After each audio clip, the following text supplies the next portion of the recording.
Good morning, good afternoon, or good evening, my fine friends. Welcome to the 27th episode of Season 9 of the Tom Petty Project podcast. I'm your host, Kevin Brown. This is the weekly podcast that digs into the entire Tom Petty catalogue, song by song, album by album, and includes conversations with musicians, fans, and people connected with Tom along the way. One of those conversations is this week's episode. This is a special non-Petty episode of the podcast, and I haven't done one of those in ages. But former guest Jeff Slate reached out to ask me if I'd be interested in talking to him about his new single, which is out now, and the album which it's from, which drops in May. And being a fan of Jeff's work and his writing, it wasn't a hard sell for me to have him back on at all. We had a great chat about throwaway lyrics, production differences when you bring in outside voices, and recording an album with people in remote locations during a pandemic lockdown. Jeff's new album features a glittering array of star names from Dave Stewart to Earl Slick, Duff McKagan, all the way to OG heartbreaker Ron Blair. Take a look in the episode notes for details on where you can find Jeff's music. But for now, sit back, relax, and enjoy my second conversation with the inimitable Jeff Slate. Tom Petty. Tom Petty Project. Tom Petty. Hey, Tom Petty Project. Okay, so I guess we'll start off, Jeff, with thanks for coming back, by the way. First of all, you're my first repeat visitor, so this episode is going to be called Jeff Slate Returns. Very ominous. Return of the Slate. There you go. And you'd reached out because you have some pretty exciting news. You got a new single out right now, and a new album coming out in, I believe, May. You are correct about that. So we thought this would be a good time to touch base and talk about some of that stuff, and maybe a little Tom Petty connection with this single that's coming out, Broken Without You. There is, it's already out, and there is a Petty connection, and there's several Petty connections on the record. Now that I think about it, there's even more. So the single was co-produced by Dave Stewart, who obviously worked on Southern Accents with Tom and was instrumental in, helping the Wilburys to happen because they used his house and so on and so forth. And he was very tight with Tom and Bob, actually, and George Harrison, of course. So I had this song that was, whenever you're making an album, you try to overwrite, you try to come up with 15 or 20 songs that are going to get whittled down to 10 or 11. And we had it down to, I guess it was 10 or 11, but there was one that I was contemplating dropping, and the producer was like, it's just not happening, but this is a good song. Yeah. Neither of us, when you've been working on it for a year, we were doing this in the pandemic, so it's very difficult, or the tail end. When you're down in the weeds like that, it's like any project. When you've been at it for so long, it's hard to see the forest for the trees. And I happened to be weirdly talking to Dave Stewart on the phone about something unrelated. And because I had interviewed him and we hit it off and kept in touch. And I don't remember what we were talking about now. I think maybe he was coming to town. And he said, as you do, what are you working on? Or what's going on? And you're like, so I had just gotten off the phone with the producer. And I complained about this. And he said, oh, well, why don't you just send it to me and I'll see what I can do to fix it up. And I was like, well, sure. He's a guy who's made a few hit records in his life. So I did. And it's funny, you can hear when the album comes out, both versions are available. This is like a single bonus track, but the original version is on the album. And, the original version isn't that different, but, he's a guy who obviously knows how to mix a hit record, and he knows what to add and subtract that lifts it, And so immediately when he sent it back to me, it sounded like a completely different song. It wasn't, but it was too. So, and the great thing about these guys is they just do it for fun. Like it was just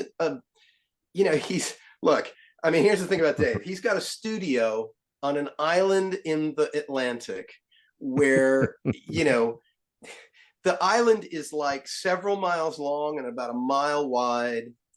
He's pretty much the only major business on the island, you know? I mean, it's not like, yeah, he's got a pretty good life out there. Because it's funny because I said to him, oh, hey, you know, maybe we'll come out and just do something. Because when he suggested that, I said, well, maybe we'll just come out. Earl Slick, who's working on the album with me, maybe we'll just come out and do something from scratch. He said, I don't think I have enough room for that many people. That's two people. So, so he's like, you could come, but it might be a little cramped. Anyway, you know,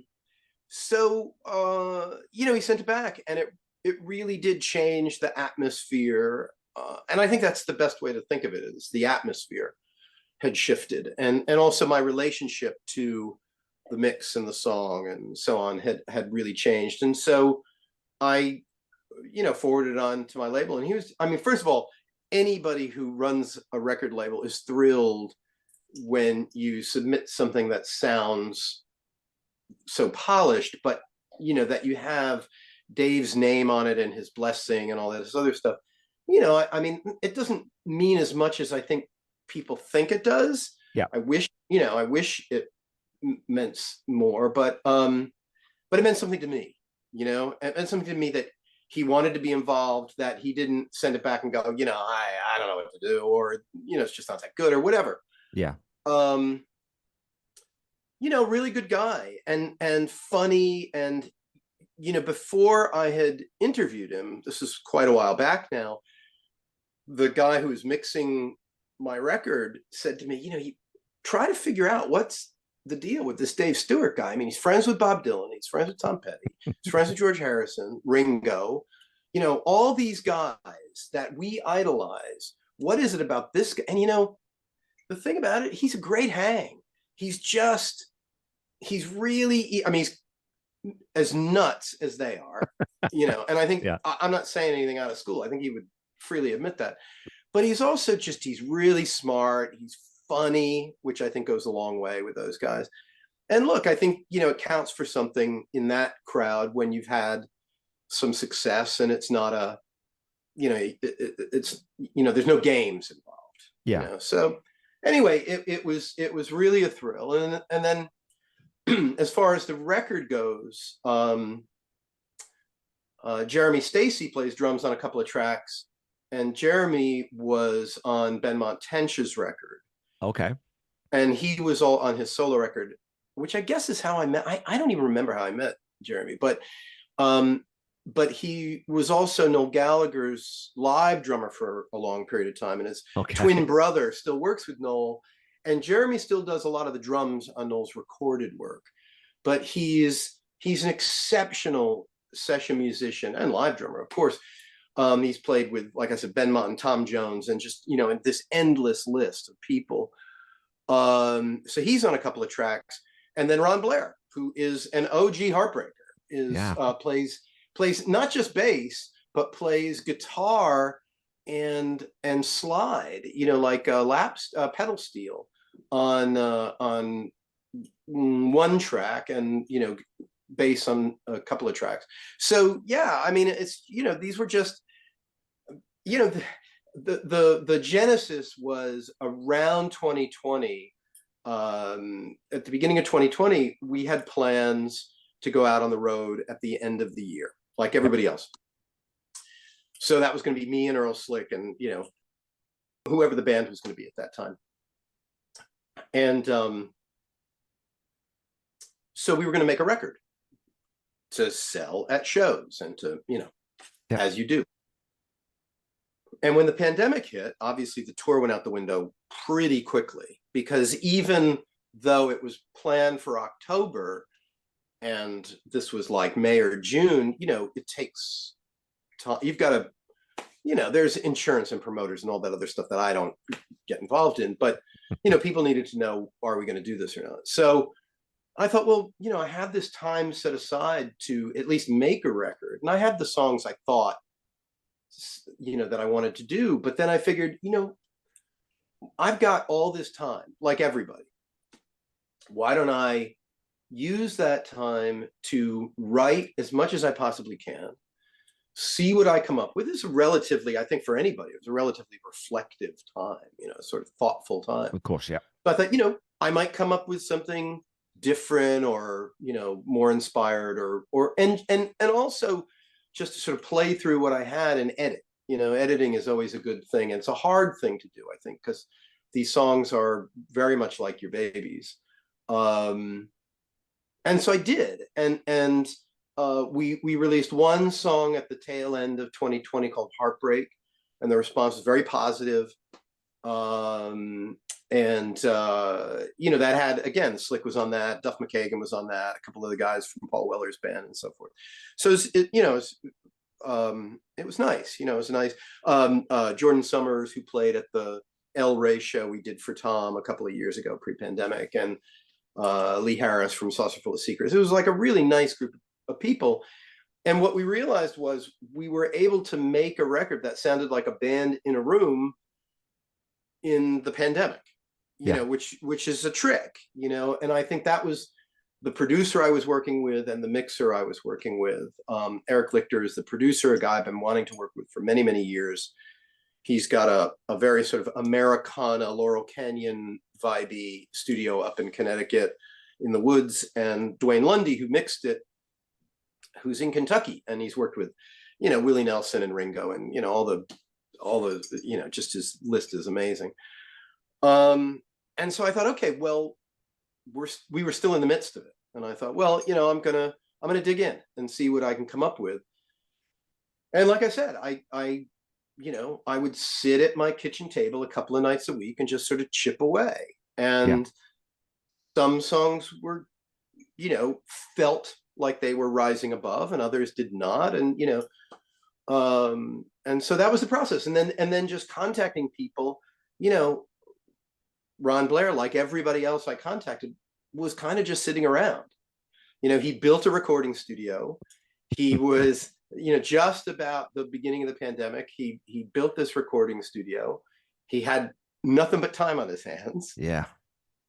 So when you say like, hey, can you put bass on a couple of these tracks, he was, more than happy to. And he had lots of ideas, which was really cool, because this is a guy obviously who's been in a few recording studios in his life. So that was largely how it came together. But there's a nice Heartbreakers connection to it, which feels good. I mean, I asked Ferroni, but it just didn't work out. And I asked Ringo actually, and that didn't work out. Ringo's very picky, obviously. And Benmont was in Italy, and there were just things that couldn't happen. But pretty much anyone who had a home studio, a full-on home studio, who felt comfortable with the quality they could record at, was willing to do something. Well, I think though that it does speak to the strength of your songwriting. That these are song people. Like you said, Dave Stewart's a song guy, right? I mean, he's just a brilliant ear for a song, and whether albums or projects all come into that as well. He's got to like a song. So clearly, for this first single, this lead single, Dave Stewart thought, yeah, this is a good song. So I think that's testament to, it must be a nice validation as a songwriter where, yourself whether something's got some legs. Like you said, when you're doing that self-edit, you can hear, yeah, that's there's something there I can work with. But when someone else validates that, that's got to be a nice thing, right? As a songwriter, to say, yeah, okay, well, that's good then. If people are seeing this, then clearly I'm on the right track. I mean, yes, I don't want to be, I mean, it's hard to tell. I look at it this way. These people are my friends. Yeah. And when you ask a friend, if you ask a friend to move a couch, they don't want to do it, but they're going to move the couch. Right? So I don't know if Dave did it because he felt like he had to move the couch or because he liked the couch, So, yeah. That's the self-effacing part of me that I would like to, but I don't want to get big-headed about it either. It's like you always feel, I really genuinely believe that this is a sort of turning point stylistically for me, that the quality of the songwriting and the recording is head and shoulders above the last 4 records, or three records, I guess it is, that I made as a solo artist. That's my personal feeling, but I think until people start to hear it and respond to it, you know, for somebody who's your friend to say, oh, I really like this, you know, I don't tell people I like something unless I really do, but that's me. I think most people, you know, it's an awkward situation to put them into. But yes, I mean the answer to your question is yes. Yeah. That any one of these people who you know, sends me a message that they like it, or they, and musicians of course will pick out a particular piece, you know, Yeah. they're very, you know, but look, you know, simple as I shared the news on Instagram last week, and Benmont commented on it, and you know, that's, I'm just a kid who grew up loving the Heartbreakers. Yeah. That's like, you know, he was like, hooray. And I'm, you know, he genuinely wishes me well. And I think that means a lot to me, not just because he's become my friend, but because, you know, his well wishes count for something. So yeah, Well, you know. and I would always take that at face value too, right? I mean, that is a, you know, because you said, I mean, you're just a kid who grew up listening to the Heartbreakers. Well, Benmont was just a kid who grew up listening to all the people he grew up listening to. So it's the same Absolutely. thing. It's just a different Absolutely. different scale, right? So there's no, we do, you know, people who are not sort of either connected to or have that sort of line on the inside of the music business or that side of it. Yeah. Musicians kind of just like playing songs and playing instruments and collaborating and hearing things that get them off, right? I mean, that's why we all do it. You know, and Yeah. like you said, I mean, I think that that's a really good point that, you know, a musician will say, oh, I love the middle eight there. I love what you did, or I love that dynamic Yeah. change. Or, and I've made a lot of notes on the song that you've released so far that we'll probably get into some of it, but I made way too many to cover all of them. But I do want a quick comment though, and because you'd said something there that it feels like a bit of a, maybe a bit of a sea change for you. And I think that your vocal on this one definitely feels um, a lot more sort of subtle or not softer. Soft is the wrong word because it sort of, you can sort of read into lacking power there, but it just feels like you've deliberately pulled that back from where you usually sit. It's a bit gentle, a bit warmer, and it's almost like a crooning style delivery where you definitely have a good rock voice and you can belt. So I was kind of curious whether that was, and whether it's just this song or whether it's more the album. Where did that come from? Um, yeah, it's interesting. That's a really interesting question. I had recorded, I think, all of the vocals here in my home studio, and you know, produced them myself. Some of them were placeholders, you know, some of them were what we call scratch vocals, and some of them, you know, even when you do a scratch vocal, sometimes you just fall in love with it and it Yeah. becomes the vocal because you capture something. But I went to my friend Mark Plati's recording studio. So Mark worked with Dave Bowie in the 90s. He's worked with The Cure and Delight and, you know, Prince and a whole host of artists. But he's most known for his work with David Bowie in the 90s. And he has the same studio there that he did when he worked with David, and we were there doing backing vocals. So he did some, I did some, and the vocalist from my live band, Shannon Conley, who people will have seen at the Tom Petty weekend in Gainesville, she came in, you know, so she did a little harmonica. You know, we're just doing, this is like final fun.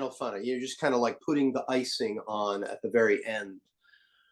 And he has this beautiful microphone, like an old, you know, a vintage, warm sounding microphone, which is, you know, probably worth 50 times what my microphone here at my home studio is. Yeah. You know, he's an actual producer. So, and there was one vocal I wanted to take a stab at because I just wasn't happy with it. And I went in to the vocal booth when everybody was done, and I said, hey, you know, if we've got, you know, we had a little bit of time, let me just go in there and see what I can do. So I went in and literally just sang. You know, we were all warmed up and it felt good, and you know, all the stars were aligning. But I went in there and, you know, one take. I don't remember what song it is, unfortunately, but it was, you know, there might have been one or two fixes, but I think it was like beginning to end a performance. And because when you're hearing yourself back with that quality and subtlety, your performance changes. Yeah. You know, you will give a different spin to what you're doing. So, you know, we got to the end and he was like, wow, that's it. Right. And I was like, wow, that's great. And I was like, you know, I'm kind of not happy with this other song. Should we just take a stab at it? And it was sort of the same thing. Again, it wasn't maybe 100% perfect. I can't remember, but it was, you know, pretty close. Maybe only needed, but because of the vibe had changed, the way I was approaching them as a vocalist had changed. And I think also I had lived with these songs through the pandemic and piecing them together, the sort of jigsaw puzzle way of doing it, from getting, you know, pieces from LA and pieces from the South Atlantic and pieces from Europe and, you know, whatever, nuts. So I had a pretty, there was an intimacy with the material that was almost, you know, like it wasn't they weren't my songs anymore. You know, they like, not that they were covers per se, but I knew them so well. It was like I was performing somebody else's material, you know? So I think that lends itself to, you know, for me, a looseness that maybe I don't usually have. And I usually tend to do the vocals fairly early in the process. This was fairly late in the process. But you're right. There were a lot of, it was sort of a perfect storm of things that led to that style. But I you know, that's a pretty good catch, because you're the second interview I've done that has brought that up. And you know, when you're down in the weeds, you don't really think about that stuff. Yeah, you don't have enough distance from it to actually see it, right? And especially well, and that was the thing with Dave fixing this song. He didn't do very much, but what he did do was such a sea change to me. You know, he added a little guitar, he changed the mix around, you know, it's like, it wasn't night and day, but it was to me, because when you're so in it, you know, it's really hard. Yeah. Well, and I'm really looking forward to hearing that now, because I mean, I thought we sent you the whole thing, but we will. No, definitely, yeah, because I mean, that's what I do on my podcast. I dig into these songs at a level that no one needs to hear me talking about, but just that's where the joy of that is, and that's where I think you learn about music. Because again, if I listen to that version, then this version, and like I said, it might not be one version's better than the other, but if it's different, you think, just putting that there changes that dynamic, or it changes the feel of how that transition works. It can just change it 100%. Right, and just make it something different and something new, which is why I love the stuff that we got, you know, from the Petty Estate, all those, you know, you get the original takes or the demos, you think, oh man, the evolution of that song is just so cool to see. Yeah. Well, that's a whole other animal. Yeah. So I wanted to ask you about then the lyrics on this one, the single the one that I've heard so far, but it definitely sounds personal, this song, because that's the way I live with 30 Years of Hurt. Does not sound like a throwaway line. It doesn't sound like a place, or it doesn't sound like something, well, that'll fit. It feels like there's something in there. It feels like there's a little bit of a story behind that line. It's funny because it's 100% a throwaway line. Oh, nice. That line, I was literally, the thing about this song that's really interesting is I sat down at my kitchen table one night with the chord progression and not much else, and was sort of like flipping through my book of lyrics, and had maybe an idea or two. I can't remember what the lines were, and it just came from there. But it was not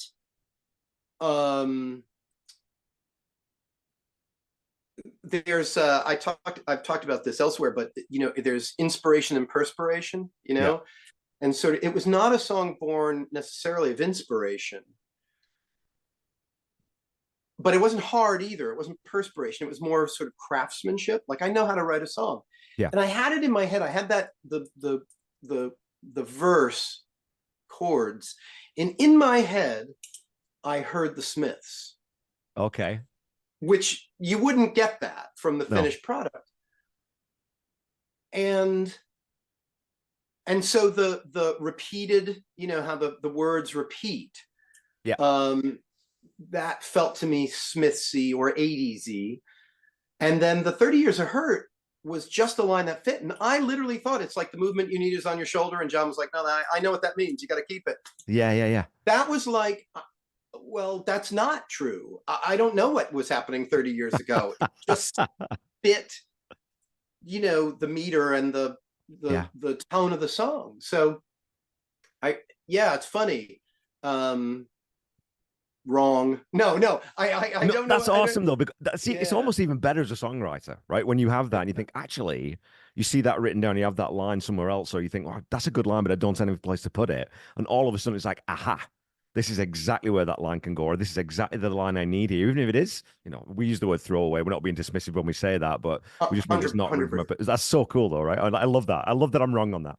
But I do hear, you're saying influences are the Smiths, whatever, but I do sort of hear little bits of, like Paul Weller, like Wildwood era Paul Weller, or the Pretenders, or that kind of stuff. So it's got, I don't know why, but to me, it's got like an English sound to it. And I don't know if it's just me connecting Dave Stewart to that, but it sounds more English than American. Yeah, I mean, I think the bulk of the musicians, certainly the rhythm section, I mean, the drummer is Paul Weller's drummer on Okay. almost all the tracks, Ben Gordelier, and then on the other tracks is Jeremy Stacey, who's also an English drummer. Yeah. They have a different way of playing, which I really like. It has a more, it swings differently than American drummers. Yeah. I think for Heartbreakers fans, it's the difference between sort of Stan and Ferroni. Ferroni's very precise. He's very he's got sort of a very session set. He's an amazing drummer. I played with him. Yeah. He's like a freight train behind you. But Stan has that kind of Ringo thing. It's a little bit behind, and it's a little bit swingy, and so if they can relate that way, that's a very English style of playing, even though Stan is not the English guy in that bunch. But anyway, Yeah. I think Weller put out 2 records at the beginning of the pandemic. He had just put out one, and then he put out another right, end of 20, beginning of 21. I was listening to that a lot, his music a lot, and he's sort of very like Tom to me, in that his work ethic is incredibly strong, and the quality of his songwriting is always very, very, very high. There's not, like with Tom's catalog, you can go through it. It's very hard to find, even in an album you don't love, there's plenty of songs that you do. Yeah. And I think that's the same with Weller. I mean, I know there are plenty of people who were Jam fans who didn't like the Style Council, or who were Style Council fans who didn't like the solo stuff or the Jam, or whatever it is. But over time, I think they've all realized that the quality, the caliber of his work is just very, very high. He drives himself really hard. So I think, I was listening to that a lot, but I also, I know him a bit, and our taste is similar. I mean, I just did a podcast. I was guest DJ on a show that's sort of Weller related, the Captain Stack show, which is, sort of within that fan world. And all the songs I picked, I didn't pick any Weller songs, I mean, they played my single, obviously. I played a Small Faces song, but everything else for the hour and a half I did this were, it was like the Delphonics and the OJs and the, it's like that early 70s, old school R&B and soul. Yeah. Not modern in any way, really old school, pre-disco. That's what I grew up on. That's what I loved. Yeah. If I wasn't listening to kind of the Kinks or the Who or the Small Faces, the Beatles, those were my guys. Then it was the 45s I'd gotten from various family members, and particularly my brother-in-law, because he was a session guy and he did tours and stuff with a lot as a horn player. So he played with like the Spinners and things. And, that's the music I go back to. So, I don't think you necessarily hear it obviously that there's a, that the connection, the intimate connection I have to, late 60s, early 70s Black American soul music. But by the same token, I think Tom had that too, and you don't hear it. I mean, it's there. Yeah. And it's what's, part of it is those records were made fast, but at a really high level of quality. There was an intensity to them. And I think that's something that Weller brings to it. I think that's something that Tom certainly brought to record making. But yeah, it's funny you should say that. I mean, I don't hear, look, the Smiths was just the idea in my head. Yeah. It's funny because somebody asked me the other day, because I do know Johnny Marr, and she was like, oh, hey, have you played it for Johnny? You should play that for Johnny. See what he says. Because it doesn't say, he'd be like, what the fuck are you doing? If I'd had him put that sort of arpeggio guitar on it, yeah, which I now hear in my head, but it would have been a different animal. But I also think that wasn't what I was going for. It was just sort of, that was the starting point.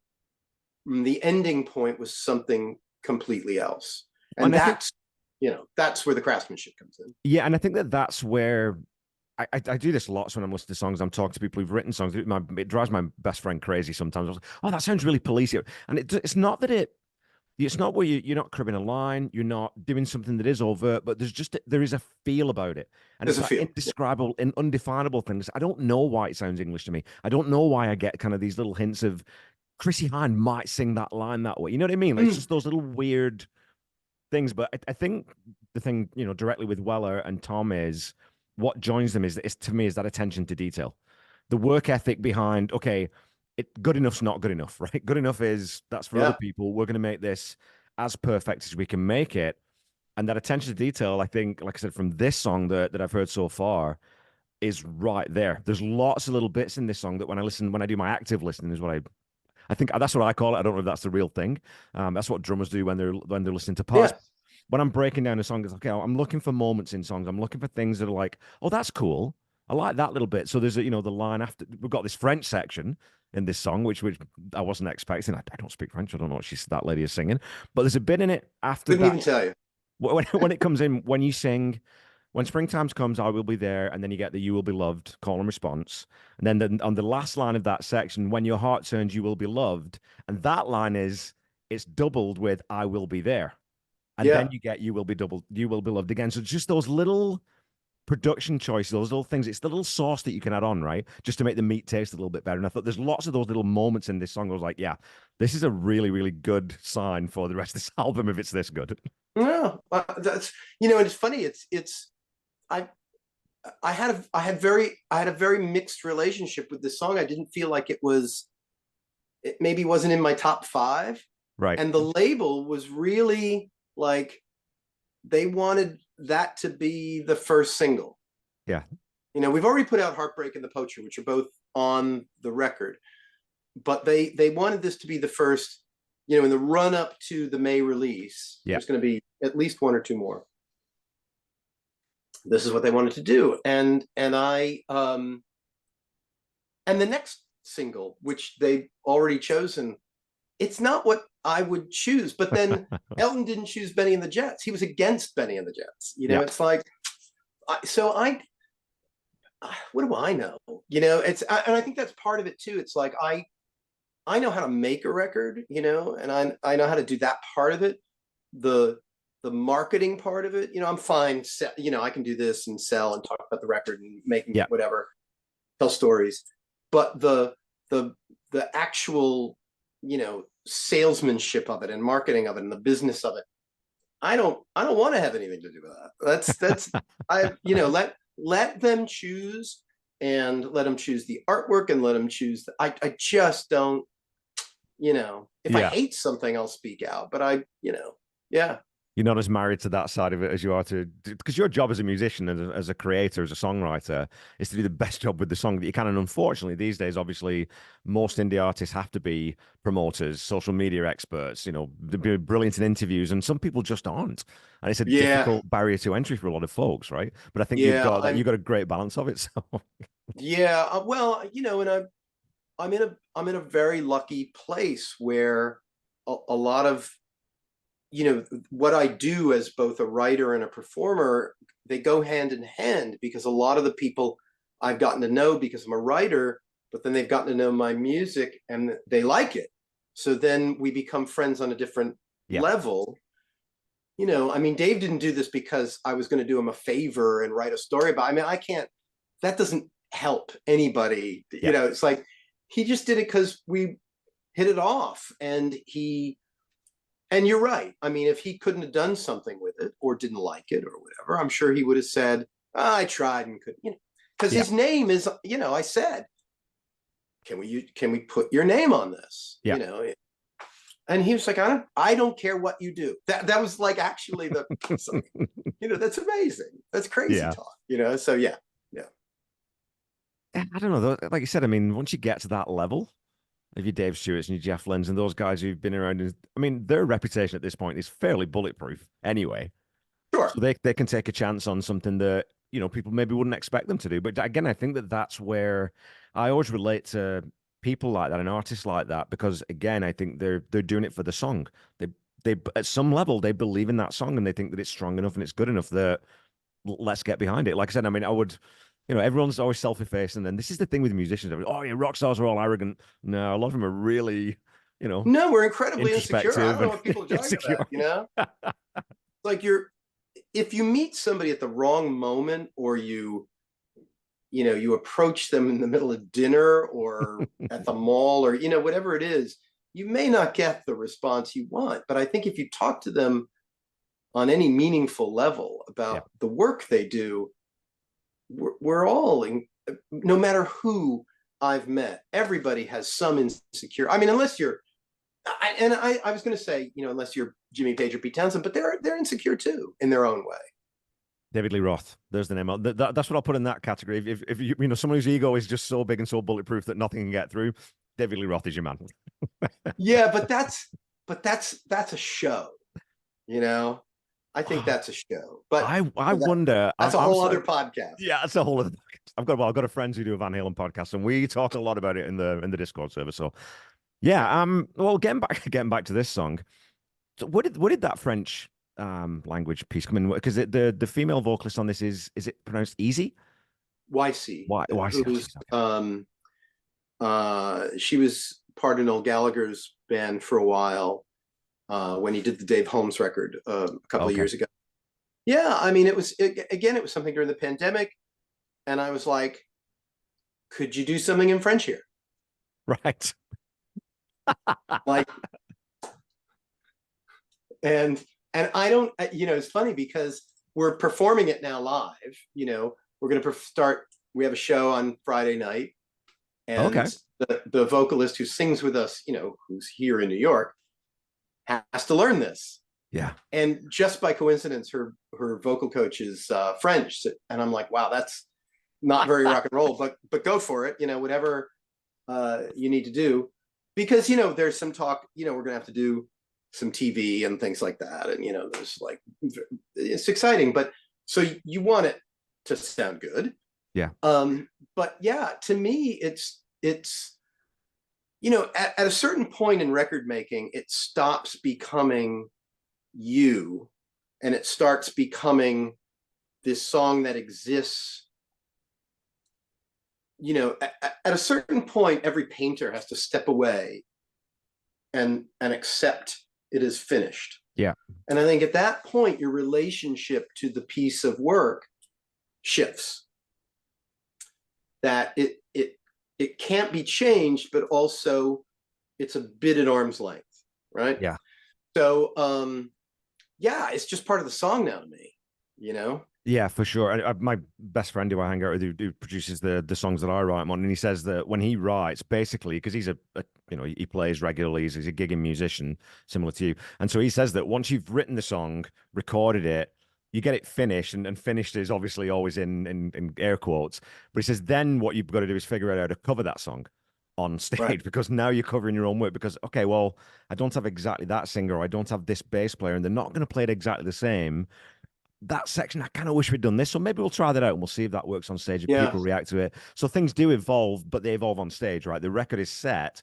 Are you sort of, when you look back at that, if you look back at stuff you did sort of 10, 15 years ago, do you look back at old work fondly? Or are you one of those guys who really only sees, man, I wish I hadn't done that, or I really wish I'd done this? Or are you okay living in the bones of those old songs the way they came out? I was just talking about this with Earl Slick the other day, that, when you put out a record, you hear, and when you're making a record in particular, you can hear all the mistakes. You hear all the things you would have done differently. 10 or 15 years later, the stuff that was driving you insane, that you wanted to change, or that was, keeping you up at night, it all disappears. Yeah. Now, I don't think that's true for everybody, but I think it's certainly true for anybody who's made more than 5 or 10 records. I mean, I think if it's, look, I've been doing this now since I was a teenager, I've made a lot, I don't know, a lot of records, 10, I don't know, studio records, more, I guess. It's very hard to, they just are what they are. Now, I also, I'm not really actively, like you talked about active and passive. I'm not really actively listening to, like, I don't choose to put on a record I made 15 years ago. Of course. Yeah.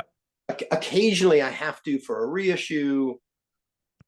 There may be a remix, or there may be something somebody wants for film or TV or whatever it is. And I have to go back and kind of listen through some things. But yeah, they just are what they are at a certain point. I mean, look, I think, there's this great story about George Martin went to visit John Lennon at the Dakota in the late 70s, and John had been very unkind about George as a producer in the press. And at one point, George Martin says, the way he told it is, he said to John, is it true you hate all those records and that you'd re-record them all if you could? And John said, absolutely. And he said, even Strawberry Fields? And John went, especially Strawberry Fields. Yeah. Oh, that's crazy. Yeah. Like that's as perfect an encapsulation of that moment in time as could exist. And yet, as the artist, all he heard was the flaws. So I relate to that part of it, but I also feel like you gotta let that go. The only thing that gnaws at me is there's always things you feel like you could have done better. Right. That later in life, later in my career, I've thought I could have edited those lyrics. I could have lifted that song better. I could have, but there's, they are what they are. And, as the writer, I get to perform however I want. So if I drop a verse or change a verse or whatever, it's like Dylan, Yeah. They're living, breathing things. You just approach them however you want, I think. And that's the far end of that spectrum, is Dylan, right? That's the sort of the far end of the evolution. The record is just one part of it. Yeah. It is a living, breathing entity that you can approach at any time from any point of view. So you talked about, you've been doing this for a long time now. Your process, I assume, and the song that we're talking about here, Broken Without You, you said, like, it's a chord progression that obviously I'm sure you're just sitting around strumming and then think, wait a minute, that kind of sounds, I quite like that. And you've got that F sharp minor passing chord. Oh, there's something there. I can do something with that. And then you go back and you obviously then you write lyrics, I think. So the way that you write songs, and when you think about, going back and thinking, well, I don't like that, or maybe sometimes you think, I wish I'd spent more time with that. As you've gotten older, has the way that you write changed? And as you're sort of self-editing, has it changed? Has it improved in your mind? Like, how has that grown as you've grown as a songwriter?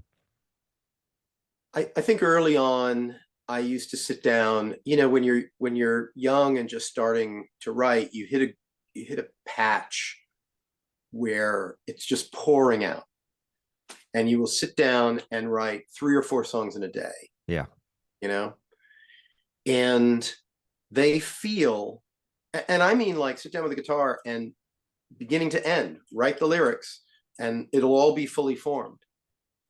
And I think at that point, it's very hard to step back and see and edit, and Right. like that I could make this better, because you think everything you do at 24 or 25 is genius. It's like, this is amazing.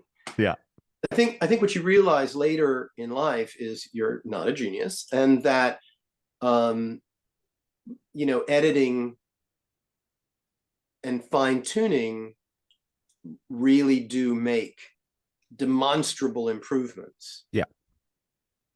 Because, like we were just talking about, this is forever. This is going to be the record. Yeah. Like you got to live with this until you die. So, there's a record where we're working on the reissue of the first album I ever put out with my sort of punky band in the 80s from 84, 85. So it's an anniversary reissue. And, it's pretty tough going to listen to some of that stuff. Because I get why Weller doesn't want to play those songs at 66. Of course. You're not that person. You're not 18, 17, 18, 19 years old. So, but, you have to sort of separate yourself out from that, and it's a historical piece of this. Anyway, by the same token, the bulk of these songs were that kind of plucked from the sky thing. They really were songs that I didn't sweat too much over. Right. There was some fine tuning. There were some lyrical changes here and there. There were a couple that I just couldn't get this verse. I just couldn't get this. And where they started and where they ended may have been very different to me. But if you or anybody else were to hear them, you'd have to really pay attention to see the differences. So I think it's, sometimes you're just in a place where, the last record I made, Secret Poetry, was very much, it was hard work. And I think people like it, but it's not my favorite record for kind of that reason. Yeah. It doesn't mean, like, I hear the songs and I'm like, oh, it's better than I remember. But that's a weird relationship to have with your songs, like better than I remember. Yeah. Whereas there are people who ask for those, like, could you play this? Could you play that? Whatever it is. There's kind of only two songs on that record that we play with any regularity, and really only one. So I think it's records, albums, whatever the kids call them these days, are time capsules. They're moments in time. Sometimes you're in a great creative space. Sometimes you're on a deadline. Sometimes it's a bit of both. Sometimes, it's like, it's very hard. And I can remember where I was in all of those records. If you put it in front of me, and I can sort of, flash back to that. Yeah. This was a really unique time. I mean, I think a lot of people use the pandemic to sort of churn out stuff. And I didn't. I had the time, and then the label, because once we made the deal and the pandemic was over, and it was like, okay, well, now we can put out the record and you could tour it. Then everybody was putting out records and touring it. So, like, do you want to put out a record when nobody's going to pay attention? Yeah. Because so it was originally going to be, more a year-ish ago, and then it was going to be last fall. But, last fall was the Christmas rush. And so how do you get, not just guys like you, but anybody to pay attention if they're inundated with new releases? Yeah. So the label, so the record's been in the can for more than a year, but the almost a year and a half now, but the label was insistent, and it made sense to me that, do you want to put it out when nobody's going to pay attention? Do you want to put it out when you have a chance of getting people to listen to it? Of course you want people to listen to it. Yeah. So, I'm already well on to the next two or three, but, so it's actually fun to go back and to look at it and say, this was a moment in time where I really worked hard to do the best that I could, and use that sort of David Bowie approach where you're like a casting director. Like, I know who it's not, I didn't just use who was available because everybody was available. Yeah. It was like, I knew the 2 tracks that Ron is on for Petty Fans.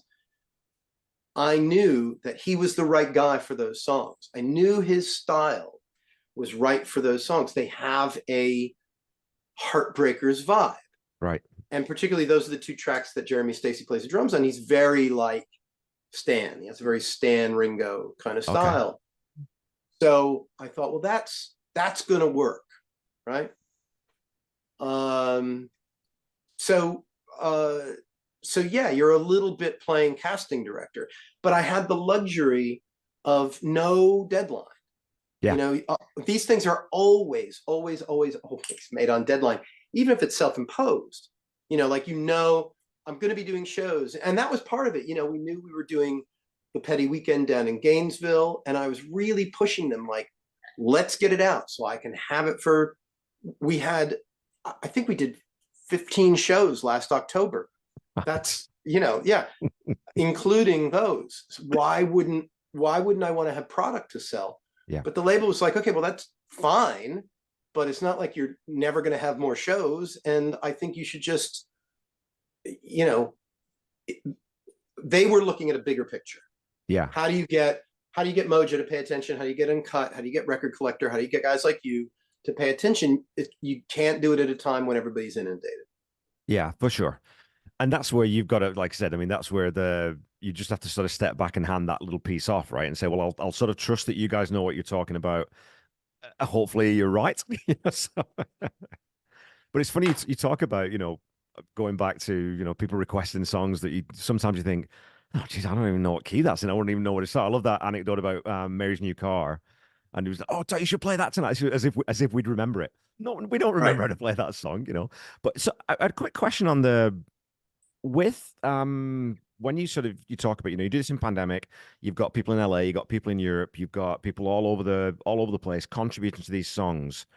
Is it then, well, it must be more work to get a cohesive album out of it rather than it just becoming a set of songs? Like, how do you feel that it came together as an album versus sort of a snapshot of lots of different songs? Do you think is that something the album does?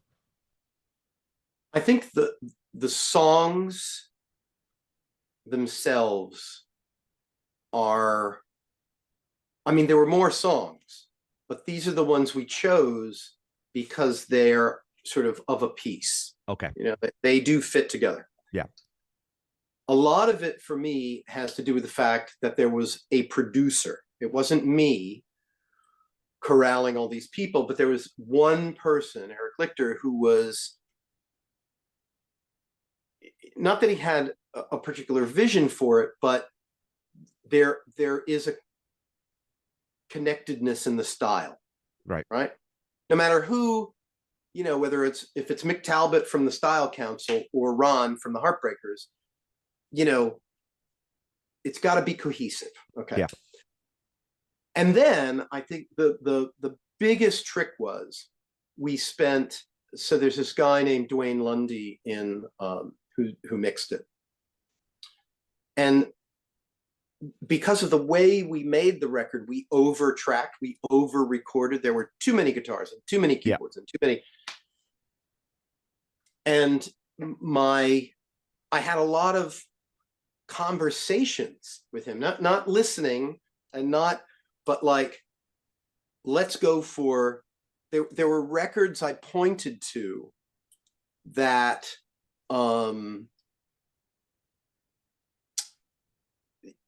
that we were going for a particular vibe, you know?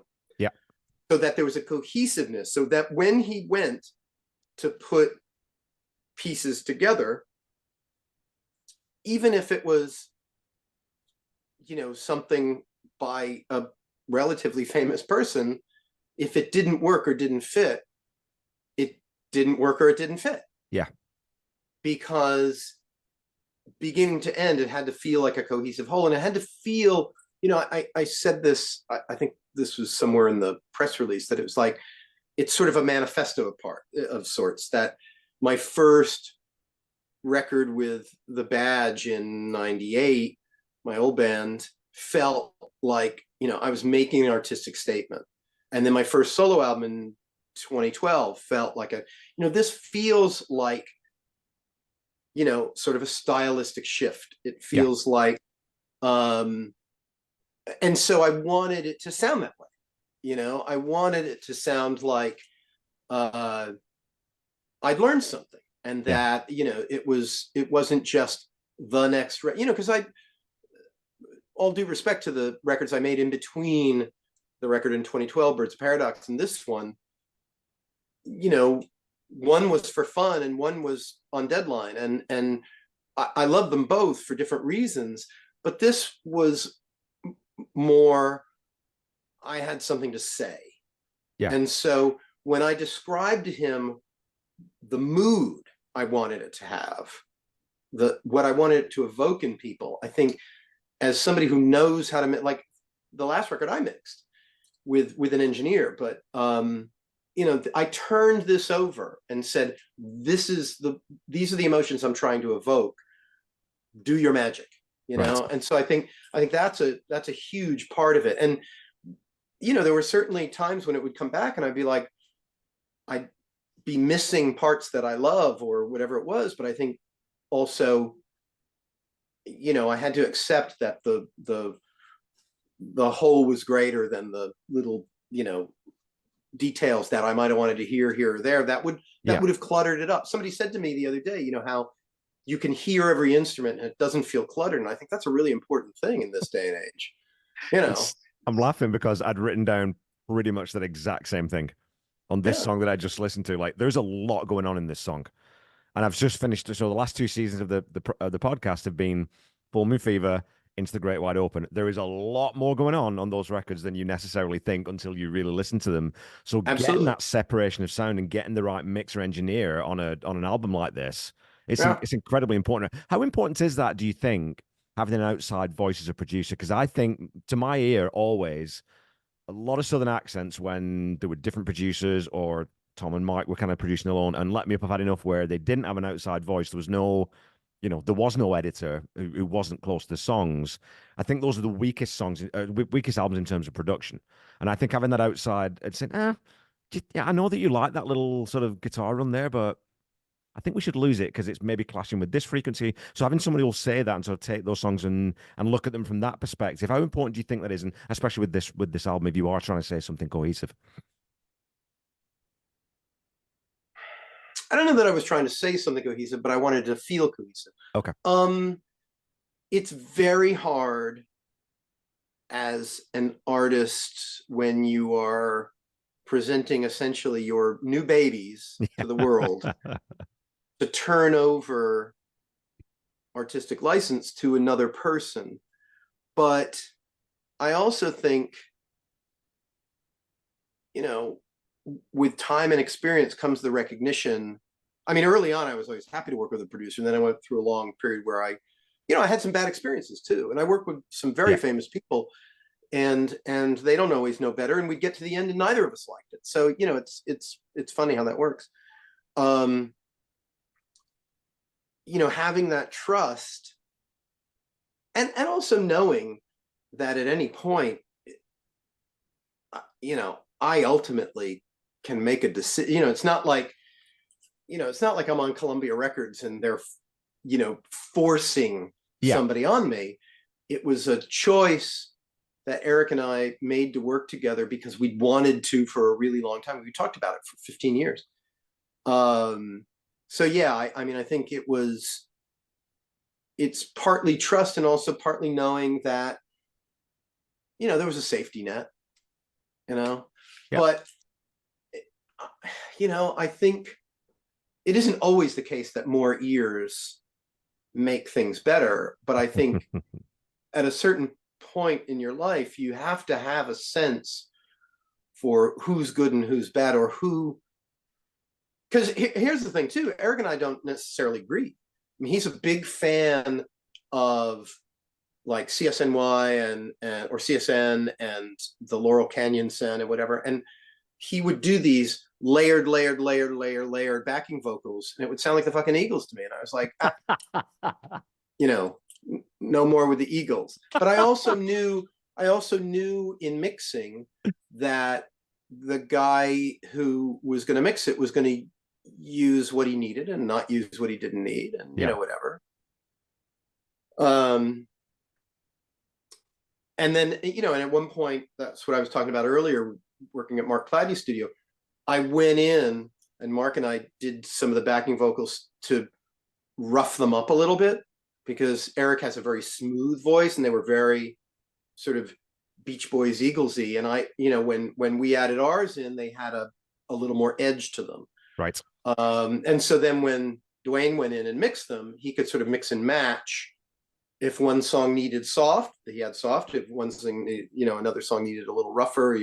So, yeah, I mean, I cannot stress enough, and this is something I've only just realized recently, how crucial Dwayne's role as the mixer in the process has been to it. Yeah. Because he made sense of, here's the perfect example. I don't know that Tom Petty fans will know this so much, but you will, that there's a great record in Be Here Now, but because of the way it was mixed and it was on deadline, and because of where they were at artistically and as people, we got 70 minutes brick walled.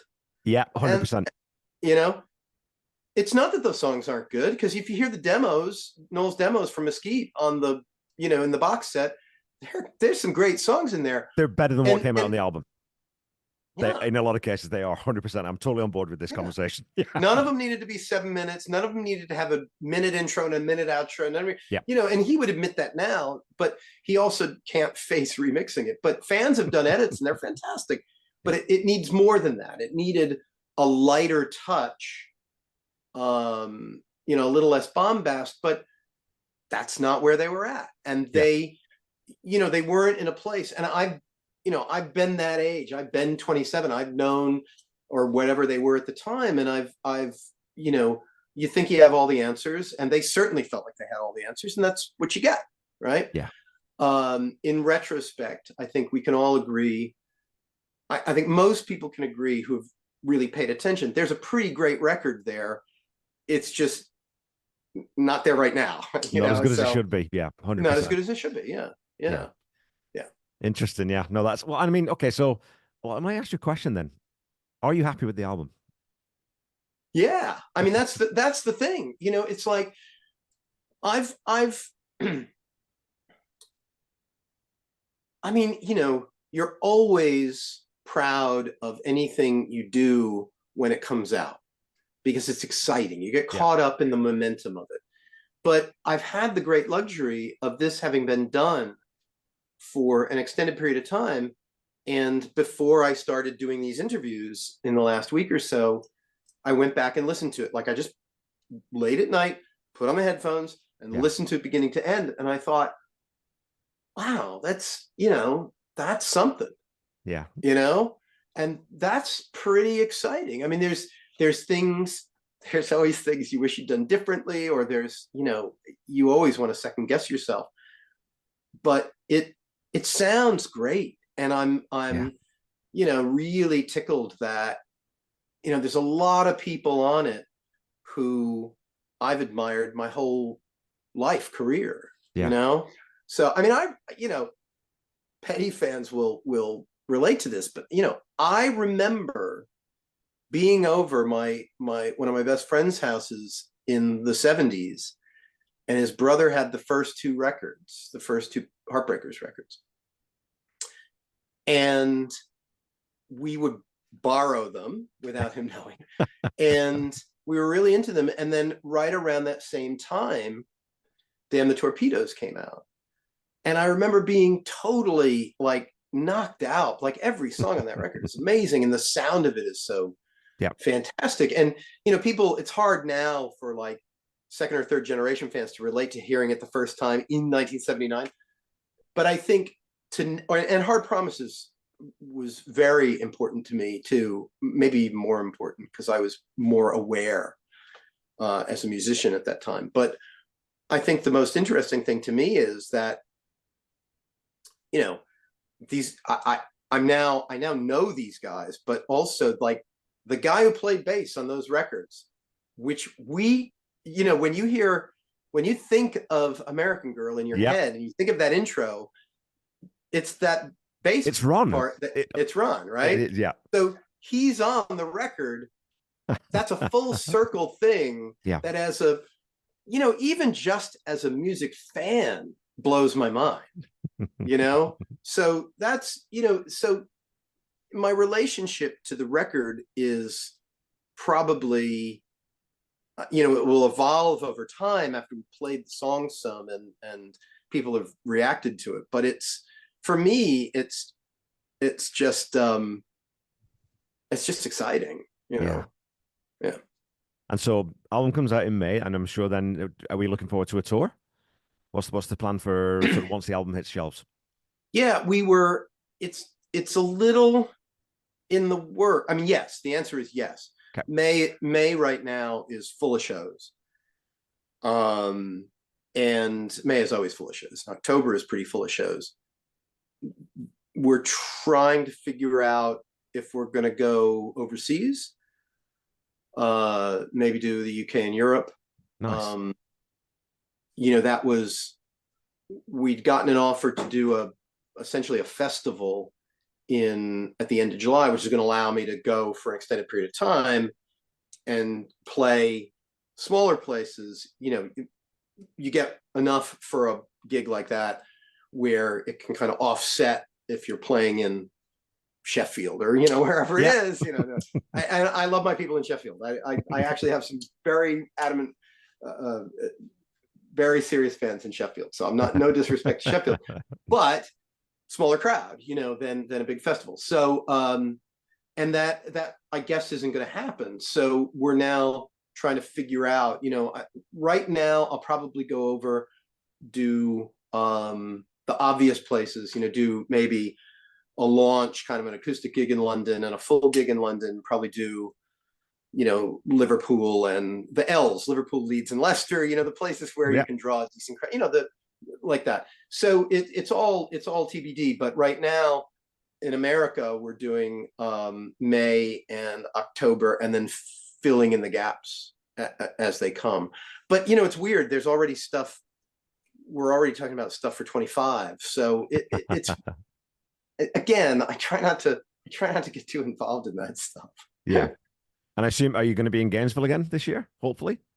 I love playing there, and we had an amazing time in 22 and an even better time in 23. I mean, my band did double duty because they backed me up, but they also backed up Jake Thistle, which was, they worked really hard. And then we also did the All-Star Jam. So that was a lot of work, but it's one of my favorite events of the year. I can't imagine. We had last year, we did a Dylan Fest in Duluth, Minnesota. We did a Dylan Fest in Tulsa, Oklahoma, where they have his archive. And then we did the Petty weekend in Gainesville. So last year was really, again, those things were all set up, assuming that the record was going to be out. Right. So now we're in a position where we've done those things last year. Now the record's out, but we did those things last year. So I have to respect if those promoters are like, well, we'll bring in 25, but we don't want to bring it this year. But I think Gainesville, if I have to go down there, by myself without the band, I would 100% do it. Yeah. Because I just had the best time in the world, and the people are amazing, and I, there's so many people I know from Tom Petty Nation and so forth. So it's just a good time. But the difference between doing it in 2022 with a local band who were great, and last year with my own band, who had been on the road the entire month of October playing those songs, and it's just a different thing. Totally. It's no offense to the people who backed me up in 22 because they were fantastic, but they were almost strangers. Right. They're trying to figure me out, and I'm trying to figure them out on stage in front of however many people. Whereas, we had technical issues and we had all the usual things with my band, and it was like, everybody just kind of filled in the gap and, made it happen. So yeah, hopefully it will happen, if not this year, next year. But I'm that's a long-winded answer to say I want to come. Yeah, and I mean, I'm really, really, really hoping you're there for selfish reasons because I'm going to be able to get down there this year. So I've got it in my calendar in ink. It was in pencil up until about a month ago. Now it's in ink. So I'm really, really excited to see a bunch of people down there. I mean, it's going to be it's always a good time down there, and like I said, Yeah. I'm looking forward to it because I love this first single. Very genuinely. I mean, people come on and you sort of have to say, well, I listen to everything. But for Petty fans, this song, you're going to be able to get in. I mean, Broken Without You is the name of the lead single.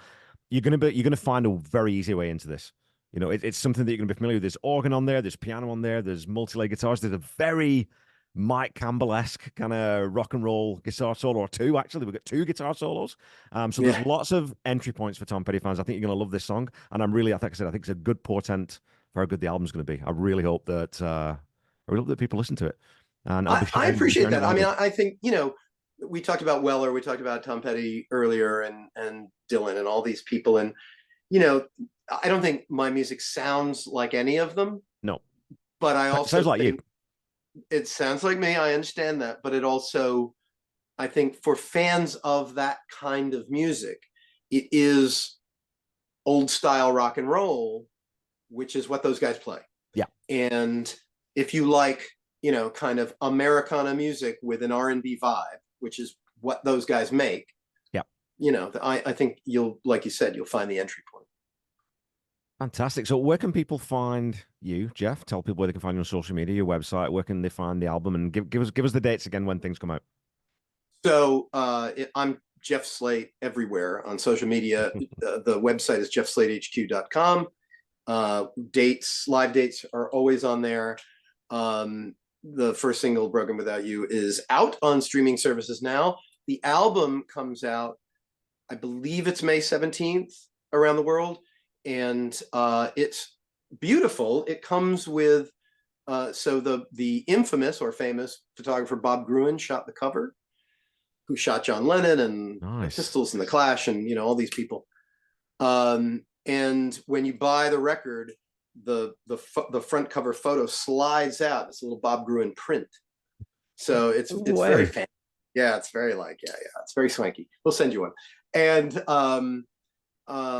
so that's out May 17th. And I think the album's 10 or 11 tracks. And then there's a bunch of bonus tracks, which are like the singles that have already been out and remixes and things like that. So it's, it's a nice little package for your hard-earned dollars. But I will tell you a story that I thought of earlier when we were talking about things where, so when I was a kid, obviously there was a record store in my town where, on release day, I'd go down there on the bus with my little, paper route money or whatever the hell it was, and get the new releases. And I remember when Double Fantasy came out, I went down and got Double Fantasy, took it home, and I had the liner notes. So I'm at home, and I'm reading all these, and there's this guy Earl Slick who plays on Double Fantasy. Flash forward to a couple of years ago, we played at an outdoor festival in my hometown, and I'm on stage with Slick, and we were facing where that record store used to be. Right? And so I'm playing, I think we played a Lennon song. Like I just said, I wanted to do it just to like tell the story. That if that isn't full circle, if that isn't like an amazing trajectory where, and I get notes, regularly from friends of mine, particularly when records come out or something, significant happens in my career, people I grew up with who are like, I can't believe you do what you said you were going to do when you were 12 years old. That's crazy. And, I think part of it's tenacity, but part of it is just, it's just luck. It's just happened, so to be standing on that stage with him across from that record store, it's like, how does that happen? Yeah. But it's also a lot of really, really hard work. There is a lot of perspiration there, and I know that you are a guy who works very hard. I mean, but it's. I was talking to a manager friend of mine the other day, and he said, "I'd gotten, as people can tell, I got a cold from, we did an event, we did a meet and greet afterwards, and I signed a bunch of stuff, and all the usual, took a bunch of selfies. Of course, I got a cold. It isn't COVID, but it's pretty bad."